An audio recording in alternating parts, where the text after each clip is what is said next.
បើក្បាលវីដេអូមកមុននឹងចេញដំណើរគឺយើងមិនភ្លេចនេះទេគឺកាហ្វេជីវិតនេះអត់អីអត់បានតែបើអត់កាហ្វេដូចពិបាកមានគេសើបខ្ញុំថាញៀនកាហ្វេមែនមានអីញៀនបងប្អូនមកខ្ញុំផឹករាល់ថ្ងៃហ្នឹងហើយបន្ទាប់ពីឡើងឡានហ្នឹងខ្ញុំអត់ធ្វើអីនោះទេបងប្អូនគឺមុនដំបូងគឺមើលសៀវភៅតែម្ដងហើយខ្ញុំអត់ដឹងថាផ្លូវទៅប៉ោយប៉ែតហ្នឹងគឺទៅតាមណានោះទេ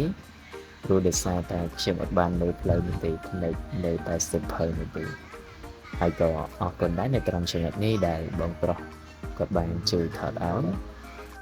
ដូចរៀងផ្លាច់ចម្លែកមិនទេបងប្អូនព្រោះដោយសារតែធ្លាប់តែអង្គុយនិយាយម្នាក់ឯងឥឡូវមកនិយាយនៅកណ្ដាលទីសាធារណៈតែម្ដងស្រួលគឺថាយើងនឹងឈ្គួតក៏មិនដឹងទេតែឥឡូវយើងកុំខ្វល់ច្រើនទស្សនាវីដេអូនេះទាំងអស់គ្នាតែនេះយើងទៅចូលទៅសំខាន់ខ្ញុំអត់ដឹងថានៅកន្លែងនេះគឺ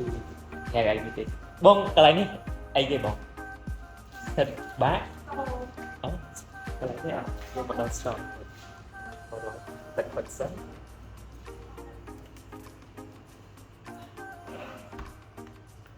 បងទឹកវិញ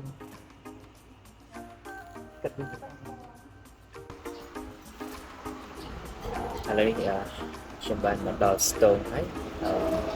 ប្រហែលជាខ្ទង់ម៉ោង3បាទទៅដល់100បាត់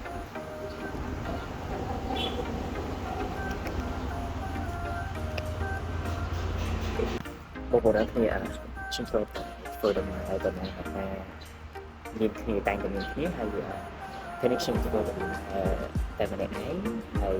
ខ្ញុំធ្វើដំណើរទៅ100បាត់ជាធម្មតាទៅពេលដែលយើងធ្វើដំណើរតែម្នាក់ឯងជាមានអារម្មណ៍វាប្លែកកាលពីមុនមែនតើមានអារម្មណ៍ថាខុសប្លែកហើយមានតែធ្លាប់ទៅណាមកណាជាងតែតែមានគ្នាអីចឹងតោះចឹងនឹងថាវានឹងមានរឿងអ្វីកើតឡើងតាមដានទស្សនាវីដេអូរបស់ខ្ញុំដូចតទៅបន្ទាប់ពីយើងមកដល់ Stone ហើយយើងក៏ធ្វើអ្វីនឹងដែរទាញសៀវភៅមកអានតែម្ដង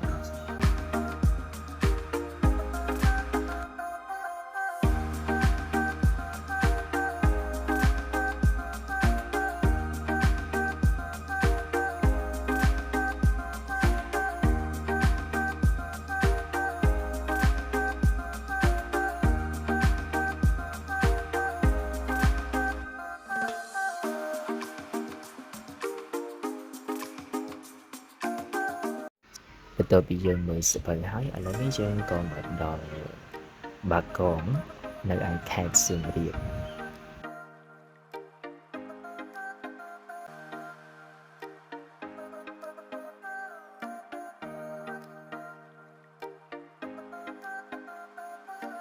សរុបសេចក្តីចុងក្រោយនៅក្នុងវីដេអូនេះខ្ញុំមិនដឹងថានិយាយអំពីអ្វីនៅទេ